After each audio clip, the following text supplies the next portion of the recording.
The biting autumn wind sliced through my black coat, a cruel reminder of the chill that had settled deep within my bones. I am Eleanor Vance, a woman of 73 years, a devoted wife for over 4 decades, and a mother who believed in the unwavering strength of family bonds. This morning, standing alone outside Graceful Pines Church in Riverbend, North Carolina, my breath misting in the crisp air, my entire world felt shattered. Inside, muffled by the thick stained glass windows, I could faintly hear the somber hymns, the very melodies Arthur and I had sung together every Sunday for what felt like an eternity. This was Arthur's funeral, the final farewell to my husband of 45 cherished years. And yet, here I was, locked out, forced to watch his last rites unfold through a distorted pane of glass, an unwelcome stranger to the most sacred moment of our shared life. My fingers, trembling uncontrollably, clutched my black purse, the worn leather a faint, futile comfort against the raw, agonizing pain that had taken root in the deepest part of my chest. Tears, hot and unrelenting, streamed down my cheeks, blurring the already distorted image of the ceremony, of the life that was now continuing brutally without me. Marcus, our only son, had been the one to enforce this cruel exile, blocking my path just moments before. His words still echoed in my ears, cold and sharp, delivering a blow that felt far more physical than verbal, a searing impact to my very soul. "You can't go in there, Mother." His voice, once so familiar, once filled with childish affection, was now laced with a chilling finality, an undeniable authority that stunned me into silence. He stood tall and imposing, a towering figure in his impeccably tailored, expensive black suit, a stark, painful contrast to the heartbroken, bewildered woman he was denying entry. Beside him stood Serena, my daughter-in-law, a vision of carefully curated perfection. She wore that familiar, unsettlingly self-satisfied smirk, a cruel expression she seemed to reserve exclusively for moments of my public humiliation.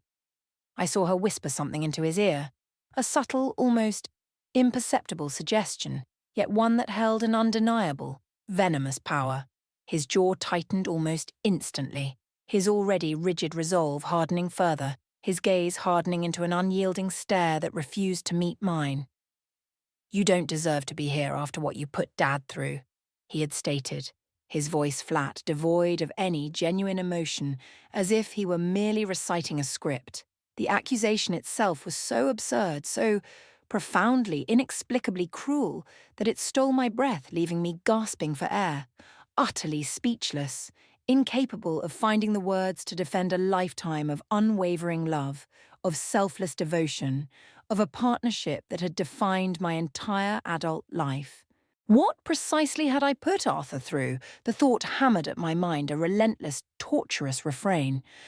Arthur and I, we certainly had our share of struggles, as any couple does over the course of 45 years.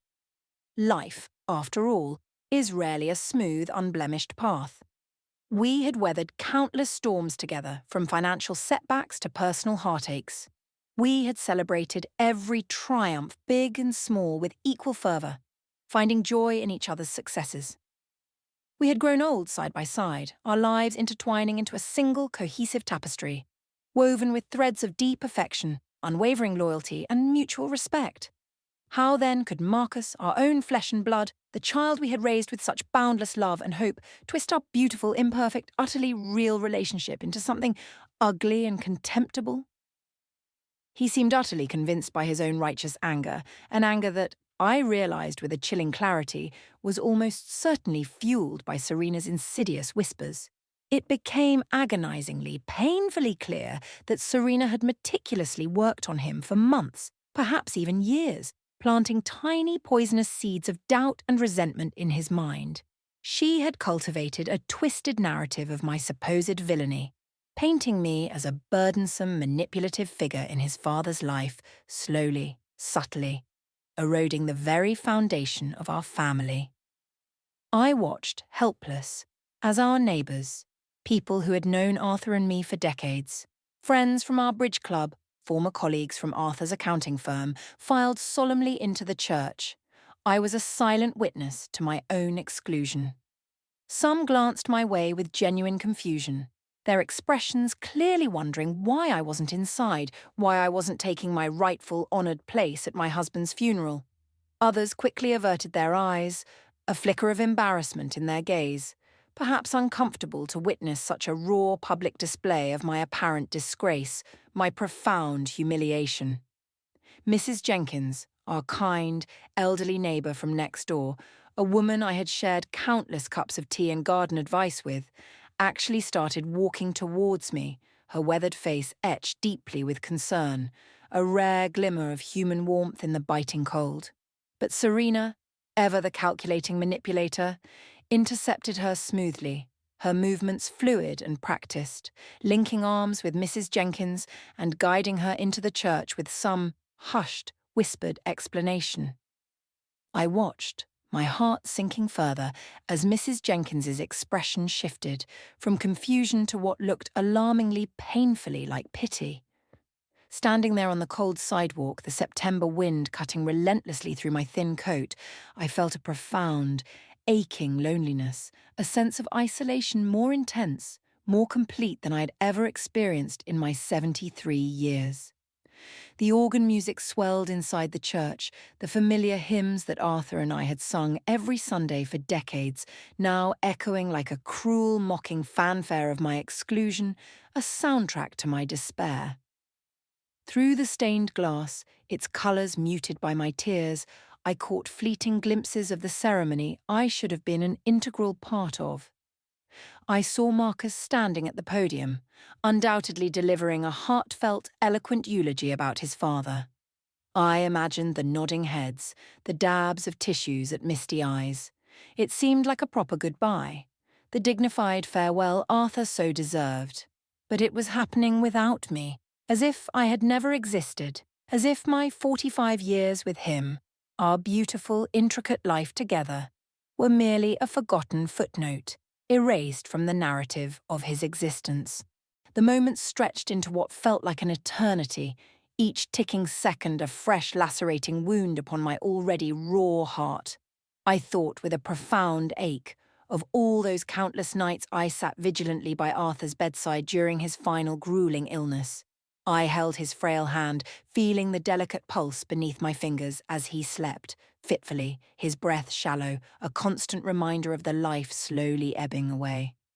I remembered the endless dance of medications I meticulously organised, each pill, each dose timed precisely, a silent battle against an unbeatable foe. The weary doctor's appointments I had driven him to, navigating the city streets while his strength waned, and the quiet, unwavering way I helped him maintain his dignity, even as the relentless march of cancer stole his very essence. I had been his rock, his caregiver, his last bastion of comfort, yet none of that seemed to matter to Marcus. In his profoundly distorted perception, I was somehow the villain in Arthur's story, a burdensome, controlling figure who deserved to be cast aside. When people finally began emerging from the church, their faces a mixture of solemnity and curiosity, I remained rooted to my spot, a ghost among the living.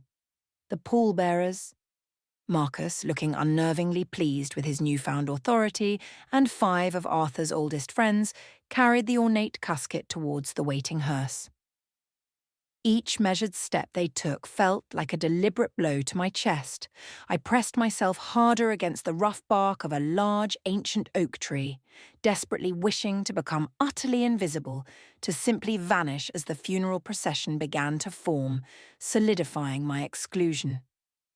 Marcus, with an almost shocking ease, climbed into the lead car beside Serena, readily accepting the solemn role of chief mourner. That role, by every right of a faithful wife, should have been mine. It was a crown of grief snatched from my head, worn with chilling nonchalance by those who sought to erase me. As their sleek black car drove past, Serena actually turned her head. Her eyes, cold and calculating, met mine through the tinted window, and her lips curved into the faintest, most unsettling smile. It was a subtle triumph, A silent declaration of victory, a chilling affirmation that this was exactly what she had orchestrated. The image seared itself into my memory, a venomous snapshot I knew would haunt me. I didn't go to the cemetery. I simply couldn't bear the thought, couldn't endure the profound indignity of watching from a distance again, remaining a banished observer to Arthur's final rest. I couldn't stand to see him lowered into the cold earth while I remained an outsider to his ultimate farewell. Instead, I turned my car towards the familiar path home, towards the empty house that suddenly felt vast and hollow. It still smelled faintly of his old-fashioned aftershave and the mint tea he drank every single evening, a ritual that had anchored our quiet nights together. I walked through the quiet rooms, each step echoing in the oppressive silence. Every piece of furniture, every framed photograph on the mantelpiece, every worn book on his study shelf was a poignant, agonizing reminder of a life shared, now brutally fractured. I sank into his favorite armchair in the living room, the one where we'd spent countless evenings reading companionably or simply sitting in comfortable silence. There, enveloped by the stillness and the lingering scent of him, I wept until I had no tears left to shed. The grief was a physical, suffocating weight, pressing down on me, threatening to crush me entirely, to consume me whole. It was a bottomless despair, a void that seemed to swallow all light and hope.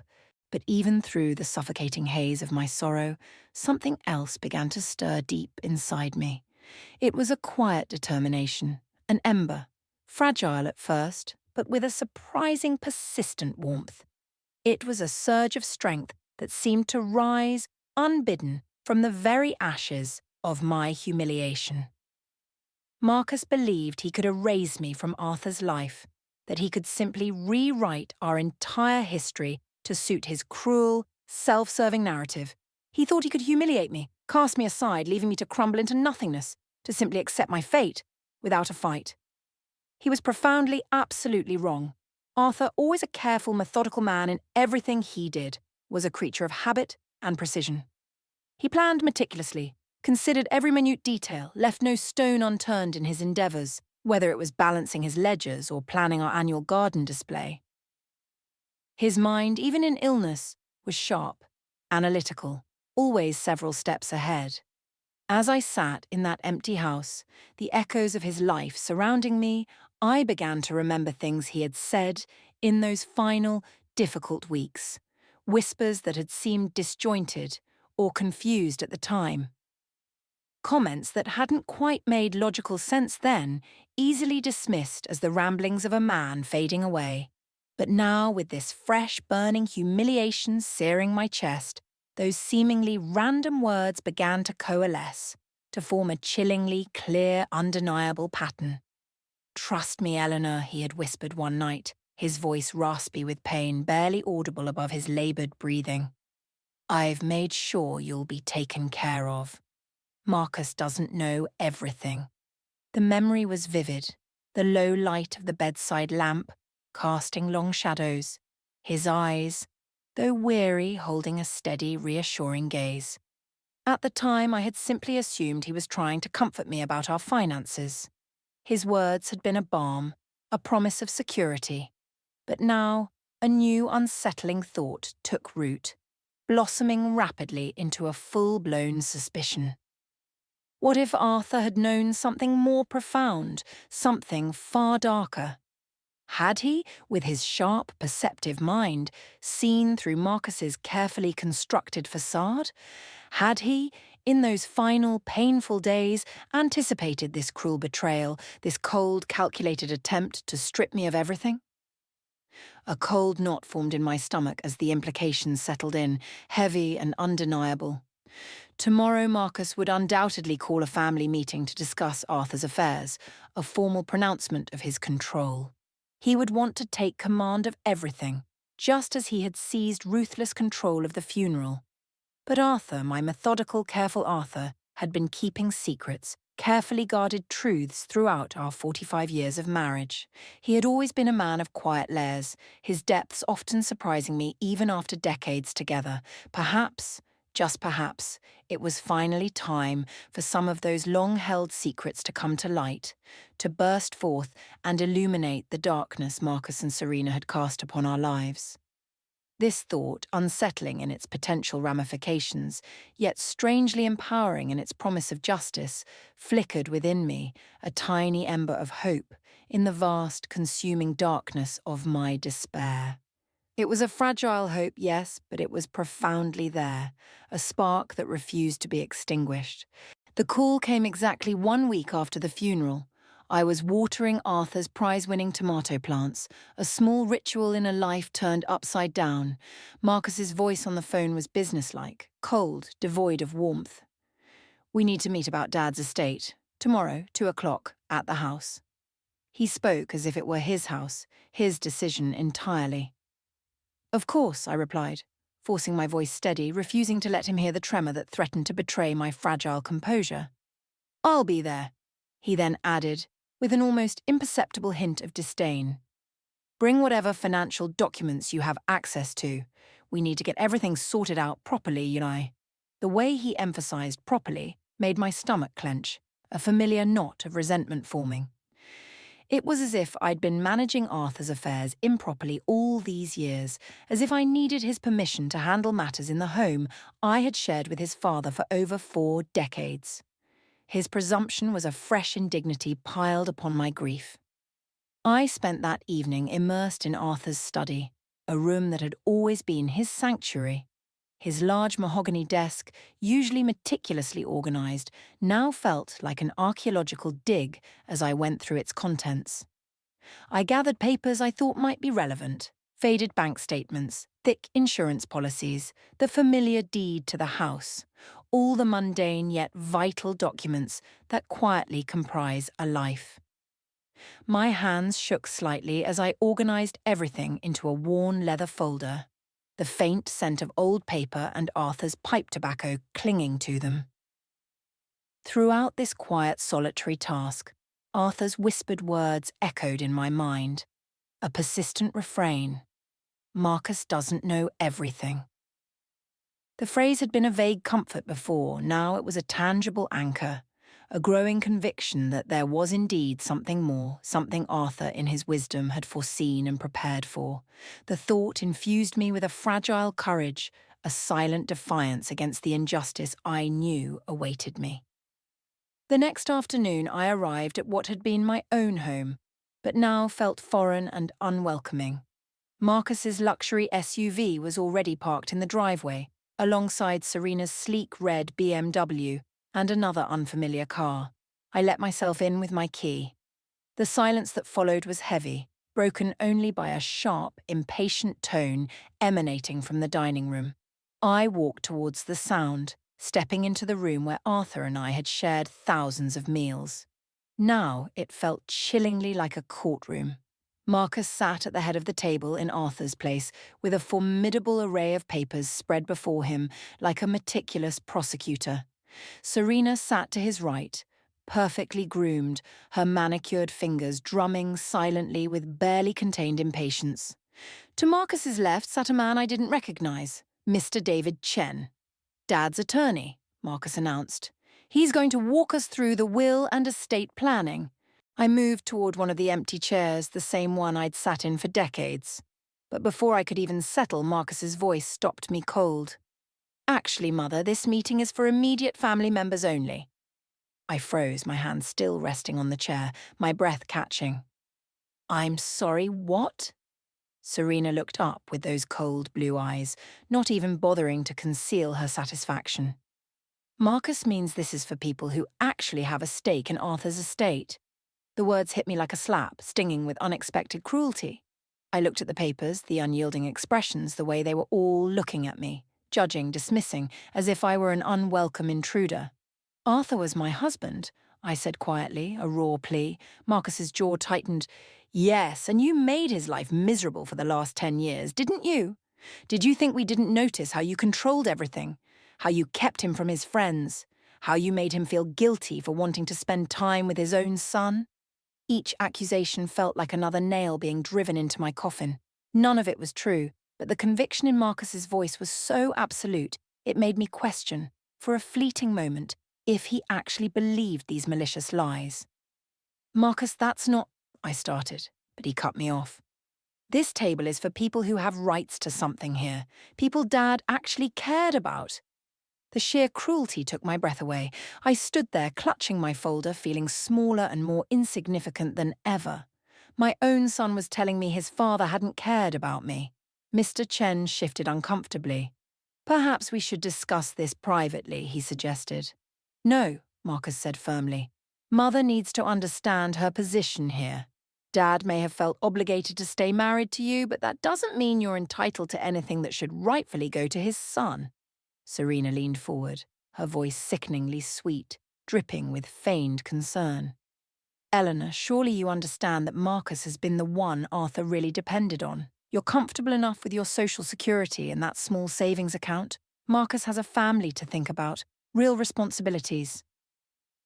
I thought about real responsibilities then, the phrase a bitter echo, as if caring for a dying husband wasn't a profound responsibility. I looked at Mr. Chen, hoping for some voice of reason, but he avoided my eyes, unwilling to challenge his client's son. "I think you should leave now," Marcus said, his tone final. "We have important matters to discuss, and frankly, your presence here is inappropriate." The dismissal was so complete, so absolute, that for a moment I couldn't move. I stood there looking at my son and saw only a stranger taking pleasure in humiliating me. "Marcus," I said one more time, a last desperate plea. "Please." "Goodbye, Mother." The door clicked shut behind me, a hollow sound that resonated through the cavernous space of my own home, now a battleground. I stood frozen in the hallway, the folder of Arthur's documents still clutched in my trembling hand, their weight feeling impossibly heavy. Their voices, muffled but sharp, continued from the dining room, dissecting Arthur's life and mine by extension, as if we were specimens under a microscope. I heard snippets: irresponsible, poor judgment, wasteful spending. Each word was a fresh, deliberate stab. They were meticulously constructing a narrative. A twisted history where I was the antagonist, draining Arthur's resources, eroding his happiness. The accusations were so ludicrous, so profoundly disconnected from the reality of our shared existence, yet they spoke with such conviction, as if these lies were undeniable truths. It was then, standing amidst the echoes of my humiliation, that a cold clarity settled over me. This wasn't just about inheritance, it was about erasure. They wanted to erase my 45 years with Arthur, to delegitimize my place in his life, and in doing so, claim absolute dominion over his memory and his legacy. The thought ignited a slow, simmering fire inside me.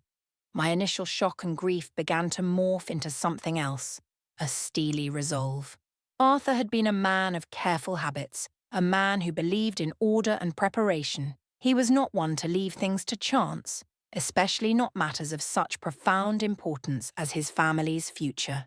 His whispered words, "Marcus doesn't know everything," echoed with renewed urgency. They were no longer just comforting reassurances, but a subtle, cryptic clue. He had given me a piece of a puzzle, a breadcrumb trail in a labyrinth of deceit.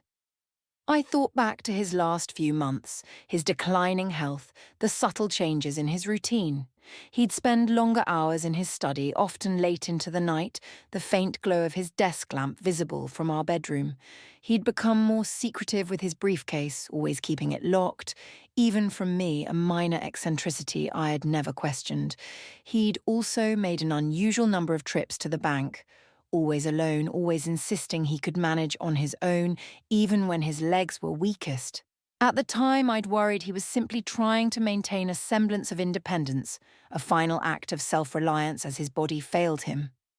Now, each memory presented itself as a potential piece of his larger hidden plan. My mind raced, connecting these seemingly disparate events. Arthur had been a private man, yes, but not secretive with me, not about anything of consequence. This shift in his behavior, especially towards the end, felt deliberate, purposeful. He must have known Marcus and Serena's true intentions, their thinly veiled avarice. He must have seen through their false affection, their calculating smiles. It pained me to think he had carried such a heavy burden, suffering in silence, trying to protect me even as his own life slipped away. The anger I felt for Marcus and Serena deepened, a raw, burning indignation. They had not only robbed me of my rightful place at my husband's funeral, but were now attempting to also steal his very memory, to redefine who he was based on their greed. But Arthur was smarter than them, I realised with a sudden fierce certainty. He was always one step ahead. He had anticipated their betrayal. He had made provisions. I walked back to Arthur's study, the quiet sanctuary that now felt like a vault filled with untold secrets. I placed the folder of documents I had brought, the ones Marcus deemed irrelevant, carefully on his desk. My eyes scanned the room, searching. Truly searching for the first time, for anything out of place, any subtle sign Arthur might have left. He was a man of patterns, of hidden compartments and methodical filing. If he had a secret, he would have hidden it in plain sight, or in a place only he, and then perhaps I, would understand. The seeds of doubt Marcus and Serena had tried to sow about my character were now turning into seeds of fierce determination within me. They wanted to rewrite Arthur's story. They would soon find out that Arthur had already written his own, and I, his devoted Eleanor, was about to uncover the final, true chapter. I closed my eyes, taking a deep, fortifying breath, a silent promise to Arthur and to myself that I would not let them win. This wasn't just about me anymore. It was about defending Arthur's truth, his honour, and the love we had shared. The heavy silence of Arthur's study enveloped me, broken only by the frantic beat of my own heart. I stood there, eyes scanning every familiar surface, every book, every ornament, now seen through a new, suspicious lens. Arthur was a creature of habit, and his study reflected that meticulous order, which now felt like a coded message waiting to be deciphered. My gaze fell upon his old globe, a relic from his childhood. I walked towards it, tracing the worn lines of countries and oceans. Nothing seemed unusual. But then, as my hand brushed against the stand, I noticed something. The small wooden base felt slightly loose, an almost imperceptible give that felt profoundly off to my touch. I gently lifted the globe. Beneath it, nestled in a shallow carved indentation, lay a small, tarnished silver key. It was unlike any key I recognized from our household, too ornate for a common lock. My pulse quickened. This was it. This was Arthur's first breadcrumb. He must have known Marcus would try to gain control, would try to exclude me. My mind raced, trying to recall every lock, every forgotten box. Could it be for his old safe deposit box at the bank? Or a hidden compartment in his desk? I ran my thumb over the key's cold, smooth surface, a tangible link to Arthur's hidden intentions. This unassuming object held the first promise of answers, a quiet defiance against the chaos Marcus and Serena sought to impose. I spent the rest of the evening in the study, driven by a renewed energy that defied exhaustion and grief. The key felt like a whispered instruction. I examined every drawer of Arthur's desk, every filing cabinet. No hidden compartments revealed themselves. The study remained stubbornly silent. Frustration began to mount, but I refused to give in. Arthur's last words and actions had been deliberate. This key was not meaningless. As moonlight streamed through the window, my gaze drifted to the bookcase, lining an entire wall. Arthur loved his books. I remembered a conversation years ago about a trick in an old mystery novel where a character hid something behind a book. It sparked a flicker of possibility. I began to systematically pull out books, row by row. Hours passed. My fingers grew numb, my eyes tired, but I pressed on. Finally, near the bottom shelf, tucked behind a thick leather-bound Shakespeare, my fingers brushed against something cold and metallic. It wasn't a hidden panel, but a small, shallow niche, carved directly into the wooden backing. Inside, carefully placed, was a slim, unassuming journal. It was bound in plain, dark leather. No title, just the faint imprint of Arthur's thumb. My heart pounded as I pulled it out. This felt far more significant than the key. A journal, a private record of his thoughts. Could this be the everything Marcus didn't know? I opened it slowly, my hands trembling. The first few pages detailed mundane daily events. My initial excitement wavered, but as I turned more pages, my breath hitched. The entries began to change, growing more irregular, the handwriting slightly rushed. Scattered among the usual entries, I noticed small, almost imperceptible symbols drawn in the margins. A tiny stylized compass, a faint asterisk, a small, barely visible diamond. Arthur, ever careful, didn't doodle. This was deliberate. And then I found it. An entry dated just 2 weeks before his death, written in a hand that was weaker, less steady, yet undeniably his. October 12th. The pain is worse tonight. I wish I had more time. But time is a luxury I no longer possess. I've seen enough. Marcus and Serena, their greed knows no bounds. They speak of my legacy, but only to dismantle it for their own gain. Eleanor, my dearest Eleanor, she must be protected. They believe they have hidden their true colours, but I have seen them. I have prepared. The truth will find its way. The first key is placed where only you, my love, would truly look. The next step is not in the obvious. Remember our journey, the map we never truly finished. The final piece rests with an old friend, one who cherishes honesty above all. My eyes blurred with tears as I reread the entry. Arthur had known. He had seen their true nature, and he had worked, even in his final agonizing days, to protect me, to ensure his truth would not be buried. The symbols in the margins suddenly took on new meaning. A compass, a map, an old friend. This wasn't just a journal, it was a treasure map, a final game of wits orchestrated by my brilliant, thoughtful husband. The grief was still there, but now it was laced with a fierce determination. I had a purpose. I was no longer merely a grieving widow cast aside.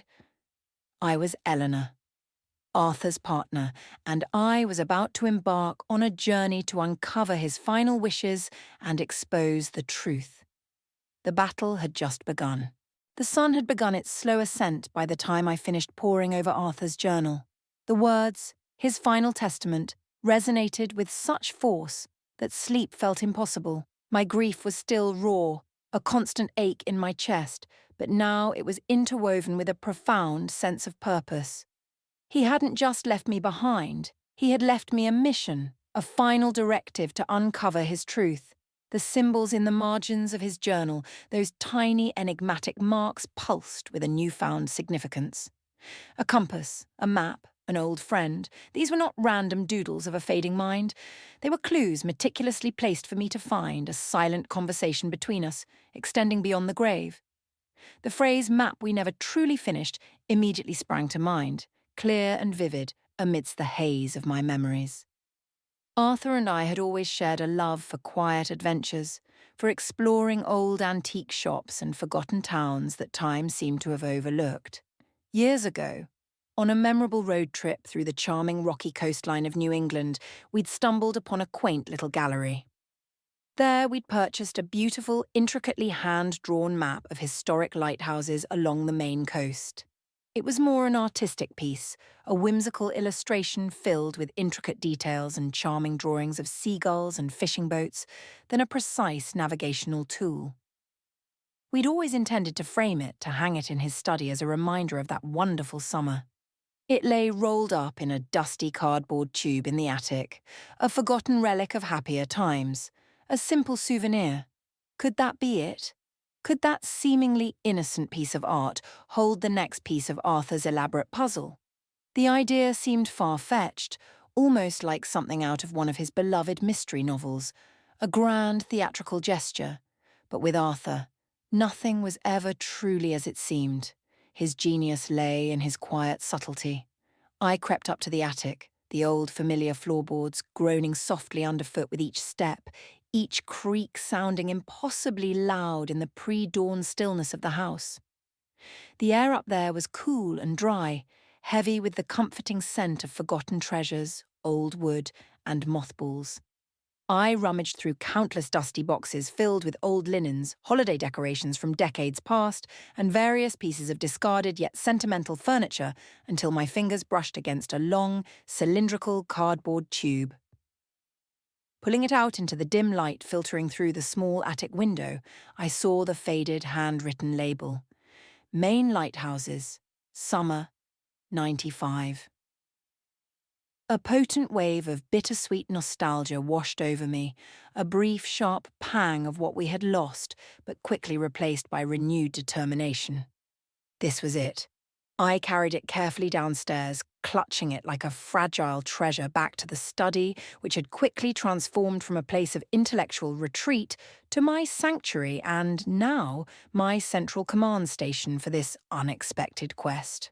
Unrolling the map on Arthur's large mahogany desk, I smoothed out the creases with gentle, almost reverent hands. The intricate drawings of coastal towns and iconic lighthouses stretched before me, a familiar, comforting sight from a happier past. I remembered the sheer joy Arthur had felt that summer, his infectious excitement over each new discovery along the coast, his delight in the simplest things.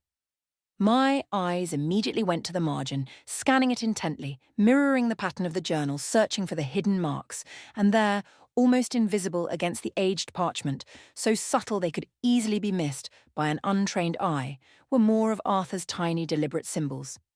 A faint asterisk drawn precisely beside the illustration of the Pemaquid Point Lighthouse, a tiny diamond near the Bass Harbour headlight, and most strikingly, a small, stylized compass drawn with careful precision next to the city of Portland. Below the compass, written in minuscule script that required me to fetch a magnifying glass from Arthur's desk drawer to read, were two capital letters: T.M. My heart pounded with a mix of excitement and trepidation, a thrilling surge of adrenaline. Portland. That was a tangible place, a specific location I could drive to, a real destination in this unfolding mystery. And TM, could it be initials? Arthur had mentioned an old friend, one who cherishes honesty above all, in his journal, a poignant instruction that resonated deeply. Only one name came to mind instantly, unequivocally: Thomas Miller. Tom had been Arthur's closest confidant for over 30 years, a friendship forged in academic halls and quiet evenings of intellectual debate. He was a retired history professor with a sharp, incisive mind and an even sharper moral compass. He was a man of impeccable integrity, someone Arthur trusted implicitly, someone beyond reproach. Tom and his wife Evelyn had moved to a quiet, charming suburb just outside Portland after Tom's retirement a few years ago. It made perfect, chilling sense. Arthur, ever the strategist, had entrusted his deepest secret, his final true will, to the only man he knew would honor his wishes without question, someone utterly beyond Marcus's reach and influence. The realization brought a rush of crystal-clear clarity, mingled with a fresh wave of sorrow for the burden Arthur had carried alone. He had gone to such extraordinary lengths, meticulously planning this intricate scavenger hunt, this final game of wits, to ensure his final desires were honored, and that I, his beloved wife, was protected from the avarice of his own son. It was a testament to his profound love and his keen foresight, a love that transcended even death. But it also highlighted the cruel depth of Marcus's betrayal, forcing Arthur to operate in such secrecy, even on his deathbed. There was no time to lose, no moment for hesitation. I had to see Tom Miller. I had to unravel the rest of Arthur's truth to bring his last wishes to light. The first rays of dawn were now painting the eastern sky, casting a pale, hopeful light into the study, illuminating the path ahead. A new day and a powerful, resolute new purpose had truly begun. The journey to Portland felt both impossibly long and surprisingly fleeting. My mind raced, replaying Arthur's final words, piecing together the subtle clues he had meticulously left behind, each one a poignant testament to his foresight and unwavering love. The drive offered a strange, unexpected sense of liberation. For the first time since Arthur's death, I was actively doing something, pursuing his truth instead of passively enduring Marcus's relentless cruelty and the suffocating weight of my grief. The familiar New England landscape blurred past my car window quaint sleepy towns, nestled in valleys, rolling hills turning vibrant green with the coming of summer, and then, finally, the rugged, dramatic coast of Maine appearing on the horizon. As I approached Portland, a potent mix of apprehension and fierce determination settled in my chest. I was about to confront a truth Arthur had painstakingly concealed, a truth that held the key not only to my immediate future, but to the preservation of his very legacy. I found Thomas Miller's house nestled on a quiet, tree-lined street just outside the bustling heart of the city. It was a charming, unassuming home with a well-tended garden and a comfortable porch swing, much like Tom himself, outwardly modest but filled with hidden depths. I took a deep breath, steadying my nerves, clutching Arthur's journal and the small silver key in my hand. This was it. This was the moment of truth. I knocked, and after a moment, the door opened. Tom, older and a little greyer than I remembered, but with the same kind eyes and scholarly air, greeted me with a look of genuine surprise that quickly softened into profound concern as he took in my weary appearance. "Eleanor, my dear, what an unexpected surprise. Please, come in, come in." His living room was a warm, inviting space, filled to the brim with towering bookshelves, comfortable, worn armchairs, and a comforting scent of old paper and pipe tobacco that instantly reminded me of Arthur's own study. Evelyn, his equally kind wife, emerged from the kitchen, equally startled but immediately welcoming, her smile gentle. After exchanging somber condolences for Arthur, a heavy silence fell between us, thick with unspoken questions and a shared sense of loss. I knew I couldn't waste time or beat around the bush. "Tom," I began, my voice trembling slightly despite my best efforts to keep it steady, "I found something. Arthur. He left me clues." I carefully laid the worn leather journal and the small silver key on his polished coffee table. Tom's eyes widened as he saw the familiar journal, a flicker of recognition in their depths, mixed with a dawning understanding. He picked it up, his gaze immediately falling upon the date of the last entry and the tiny deliberate symbols in the margin. A profound sadness settled on his face, mingling with something akin to grim relief. "I knew he would," Tom said, his voice a low, gravelly rumble filled with quiet certainty. "Arthur was many things, Eleanor, but he was never a fool. He suspected this very outcome. He prepared for it." He then looked directly at me, his gaze steady and deeply sympathetic, conveying understanding without words. "Eleanor, Arthur came to me about 6 months ago, shortly after his last scan. He knew the end was near far sooner than anyone else realized. He was deeply worried about you, about Marcus, about what Marcus would attempt to do." A cold knot formed in my stomach, tightening with the confirmation of my fears, as Tom began to recount Arthur's final desperate arrangements. Arthur had confided in Tom about Marcus and Serena's growing avarice, their increasingly overt attempts to isolate me, to control his finances, and to gain power over his life.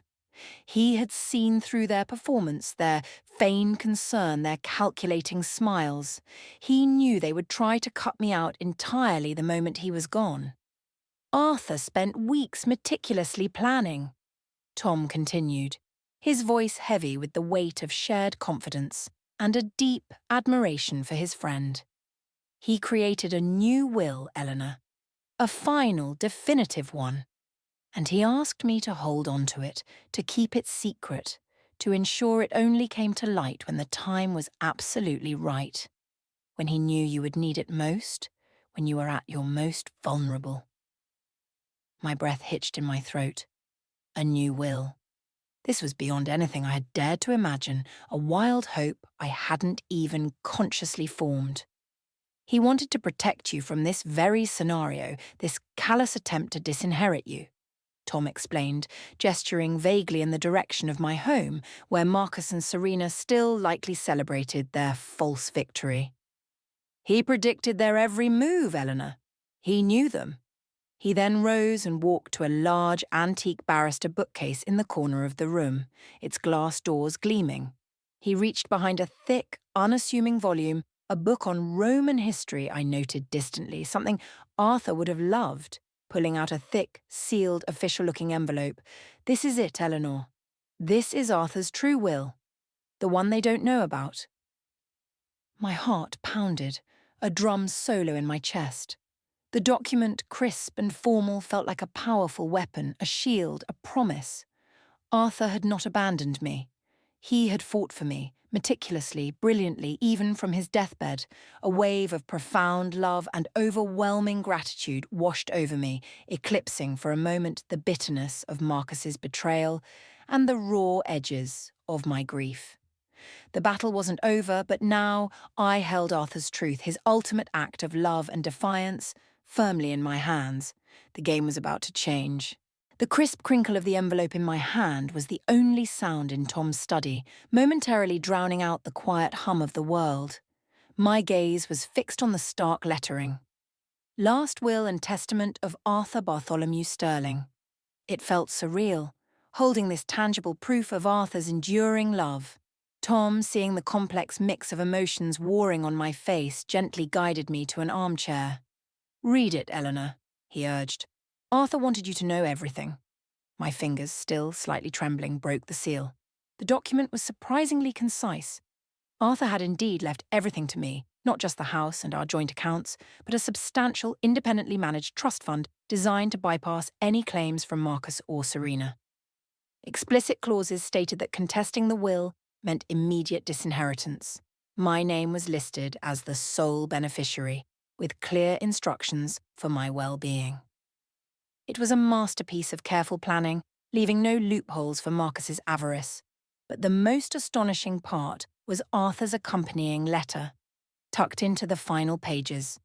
Addressed directly to me, it was a tender, heartfelt confession and detailed explanation. He wrote of his growing suspicion of Marcus and Serena's true intentions in his final year, how he had witnessed their thinly veiled impatience and contempt for me, and their obsessive focus on his wealth. He expressed deep sorrow for his secrecy, but explained it was the only way to truly protect me. "My dearest Eleanor," the letter read, "forgive me for this deception. I saw the darkness in their hearts. This is my final act of love for you. Trust Tom. Expose them, my love. Let our love prevail." Tears streamed down my face. This wasn't just a will, it was a testament to a love so deep it had defied death itself. Arthur had gone to extraordinary lengths to shield me, orchestrating this intricate puzzle out of a desperate need to ensure my safety from his own son. The thought of him, weakened yet meticulously planning this defiance, filled me with overwhelming sadness and fierce pride. He had seen through their lies, anticipated their every move, and laid a brilliant trap. I was holding the key to springing it. Tom advised patience and strategy. "Don't rush this, Eleanor," he cautioned. "They've made their move, now it's your turn. But you must do it with precision."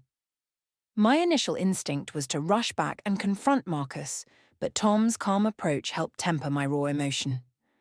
I would let Marcus and Serena revel in their false victory for a little while longer. Then, at the opportune moment, when their arrogance was at its peak, I would reveal Arthur's truth. This wasn't about revenge. It was about justice. It was about honouring Arthur's last wishes and reclaiming the dignity they had tried to strip away. As I drove back home, the house, which had felt hostile, now seemed to hum with Arthur's presence. I walked through the front door, the silence still heavy but now filled with anticipation. Marcus's SUV and Serena's BMW were still in the driveway. Their muffled voices and occasional laughter drifted from the dining room, a chilling sound, considering what they were celebrating. I entered quietly. Marcus and Serena were still at the table, surrounded by papers and a nearly empty champagne bottle. Mr. Chen was packing his briefcase. They looked up, their smug satisfaction shifting to annoyance. "Mother, what are you doing back?" Marcus asked, his voice sharp. Serena's lips tightened. I let my gaze sweep over their blatant avarice. "I forgot something," I said, my voice calm, steady, and utterly devoid of the tremor they expected. Something very important. Their eyes narrowed, sensing a shift in my demeanour. I allowed myself a small internal smile. The game was far from over. In fact, it was just beginning. A tense silence descended after my statement, thick with unasked questions and barely concealed suspicion. Marcus's jaw tightened. Mr. Chen, sensing the dramatic shift in dynamics, slowly closed his briefcase, his professional attention now fixed entirely on me. They expected me to break, to cower, to explain my unexpected return and my bold assertion. But the newfound resolve Arthur's meticulously crafted will had instilled in me was a solid, impenetrable shield. I met Marcus's gaze directly. "I believe," I began, my voice clear, steady and resonant, "that there's been a profound misunderstanding regarding Arthur's estate. A very significant one, in fact." Marcus scoffed, a dismissive sound trying to regain his footing. "Mother, we just went over this with Mr. Chen. Dad's will is quite clear. You have your social security and a small account. This house, his main assets, everything else, rightfully goes to me." He gestured towards the piles of papers spread across the dining table, a proprietary, almost gloating air about him. Serena nodded in agreement, a smug expression returning to her face, convinced they had won. "Oh, I'm quite aware of the document you just reviewed," I replied, allowing a subtle, almost imperceptible emphasis on you that didn't escape their now sharpened attention. "However, that is merely a copy of Arthur's previous will, not his final one." The words hung in the air, sudden and sharp like a shard of ice, effectively cutting through their smug confidence and shattering their carefully constructed illusion of victory.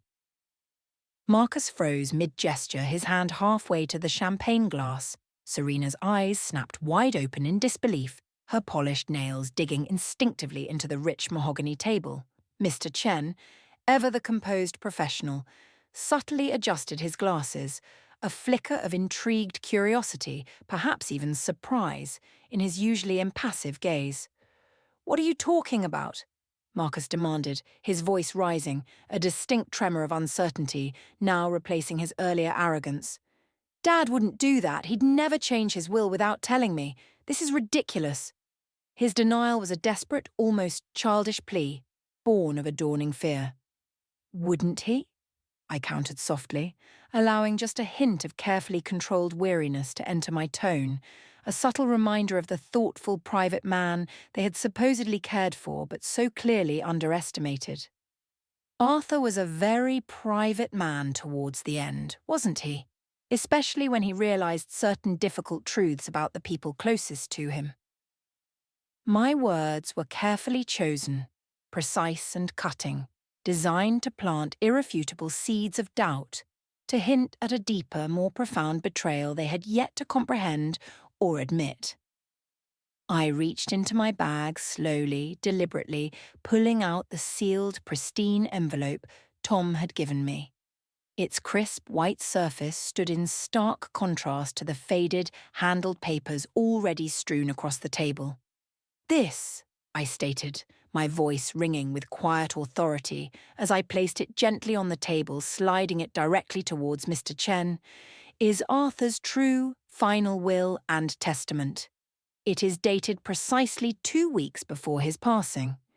It was entrusted to a loyal friend, a man of integrity, precisely because Arthur knew it would be necessary to ensure his actual deepest wishes were honoured, uncorrupted by greed." The colour drained from Marcus's face, leaving it ashen.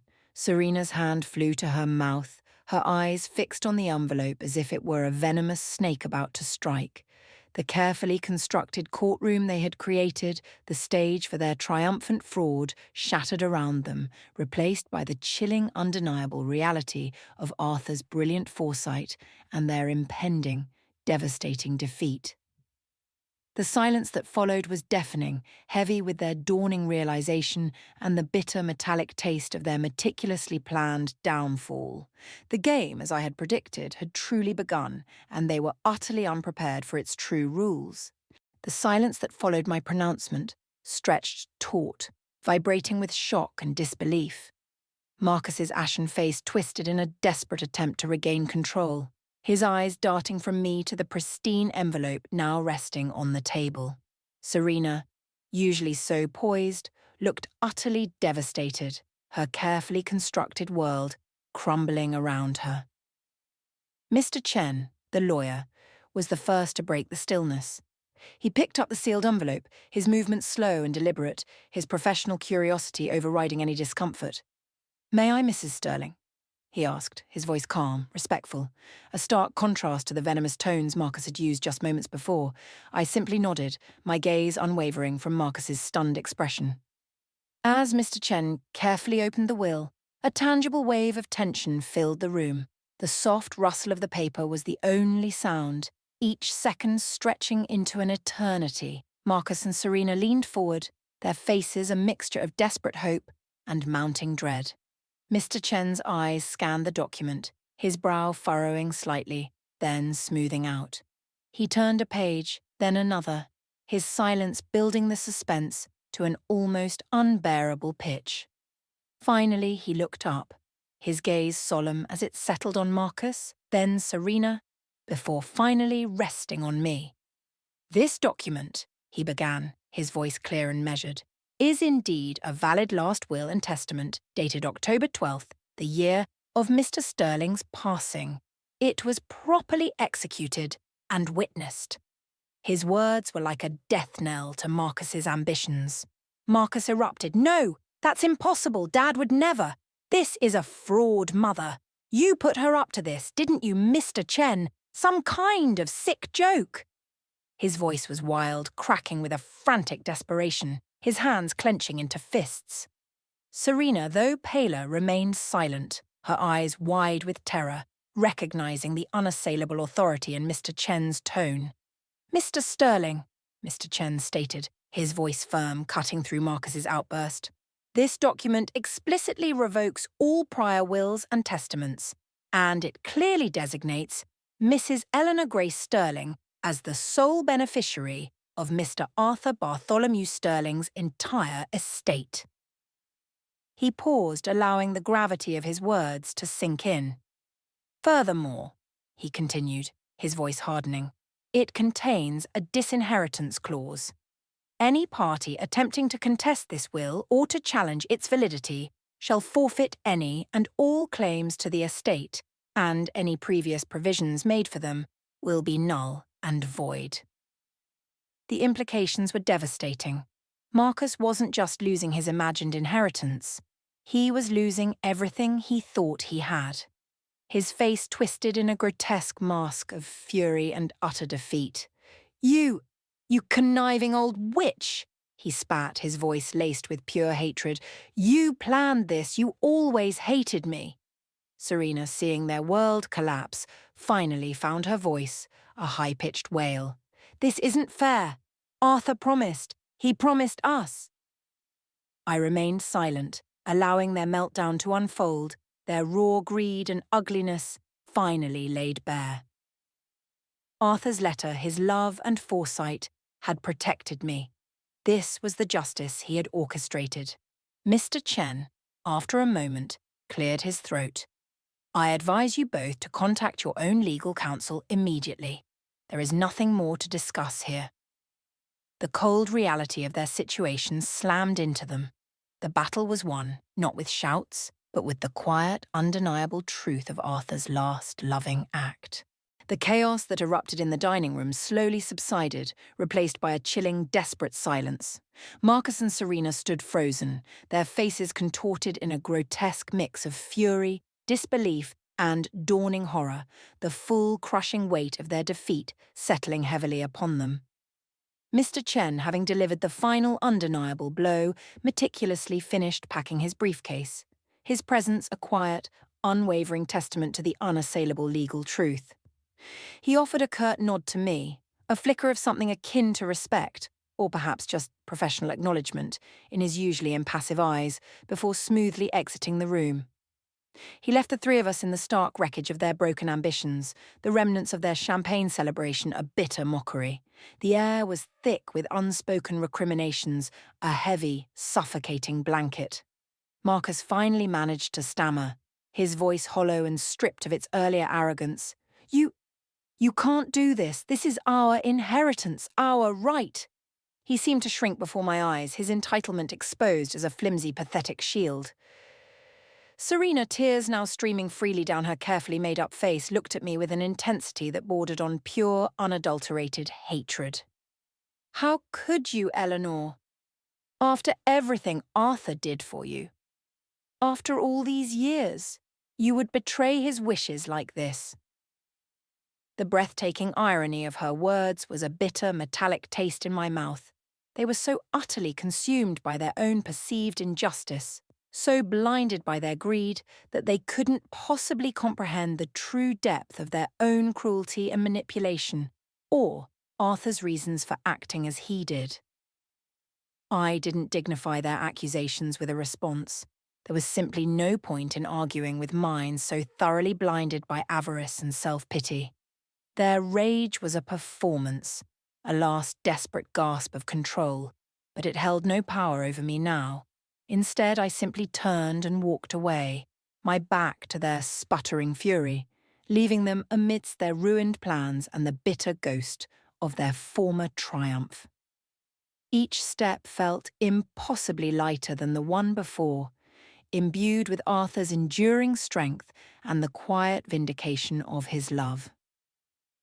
The house, which had felt like a symbol of my grief and their oppressive control just hours ago, now truly felt like my sanctuary once more. I walked directly into Arthur's study, closing the heavy door softly behind me, the echoes of their impotent rage fading into the comforting stillness of his room. The journal and the now opened will lay on Arthur's desk, silent, powerful witnesses to the day's profound shift. I picked up his letter again, my fingers tracing his familiar script, reading his tender, unwavering words. Expose them, my love. Let the world see their true colours. The immediate dramatic confrontation was over, but the full extent of Arthur's meticulously crafted plan and my crucial part in bringing it to fruition was just beginning. This wasn't merely about securing my rightful inheritance. It was about honouring his final deepest wish to reveal their true, ugly nature to the world. The path ahead was clear, guided by his unwavering love, his remarkable courage, and his profound belief in justice. My hand instinctively moved to the small silver key still resting on the desk. It felt like a promise. The days that followed were a blur of legal consultations and quiet, purposeful preparation. Tom introduced me to Miss Sarah Jenkins, a sharp, empathetic probate lawyer whose reputation preceded her. She quickly grasped the intricate nuances of Arthur's plan. Reviewing the new will and Arthur's deeply personal letter, her admiration for his foresight was clearly evident. "This is ironclad, Eleanor," she assured me, her voice firm and reassuring. "Arthur left no room for doubt. Marcus will have a very, very difficult time contesting this, especially with the explicit disinheritance clause." Her unwavering confidence was a much-needed balm, soothing the raw edges of my lingering tension. True to Tom's advice, we waited. We allowed Marcus and Serena a few days to fully process their initial shock, to stew in their burgeoning fury and despair. I could hear snippets of their escalating arguments through the closed doors of the dining room, their voices growing hoarser and more desperate with each passing hour. It was a grim satisfaction, observing from a distance as their meticulously built house of cards began to collapse from within, piece by agonizing piece. Finally, Miss Jenkins sent the formal legal notification to Marcus's legal team, along with an official certified copy of Arthur's true final will. The response was immediate and predictably volatile. Marcus called almost instantly, his voice a distorted roar of desperate threats and baseless accusations, barely coherent through the phone. "You think you've won, Mother? You think you can just steal what's rightfully mine? I'll drag you through every court in the country. You'll regret this, I swear you will." His words, once terrifying in their arrogance, now sounded hollow, tinged with pure, unadulterated panic, like a cornered animal. Serena, too, sent a barrage of scathing, venomous text messages, accusing me of cold-hearted manipulation and deceit, of cruelly turning Arthur against his own son in his final days. Their furious reactions were precisely what Arthur had anticipated, a desperate, ugly lunge, revealing their true, avaricious character for all to see. I calmly forwarded every call and every message to Miss Jenkins. "Let them rage," she advised, her voice a calm anchor in the storm. "It only strengthens our position in court. Their emotional, irrational behaviour will speak volumes more than any argument they could possibly concoct." Her words reinforced my resolve, solidifying my purpose and my inner strength. This wasn't merely a legal battle for inheritance. It was the final public act of Arthur's enduring legacy, a powerful revelation of the truth he had so carefully protected. The quiet strength Arthur had instilled in me deepened with each passing moment. The storm was indeed coming, but I was ready, armed with Arthur's unwavering love and his undeniable, powerful truth. Arthur's final act taught me that silence isn't weakness. It's often strategic power. My journey from quiet grief to fierce resolve, uncovering truths hidden by love, proved that true strength lies not in outward displays, but in unwavering inner conviction. If this story resonated with you, if you've ever felt unheard or underestimated, remember that your voice, when finally found, can be the most profound force of all. Like, comment, and share this with someone who's still finding their own voice.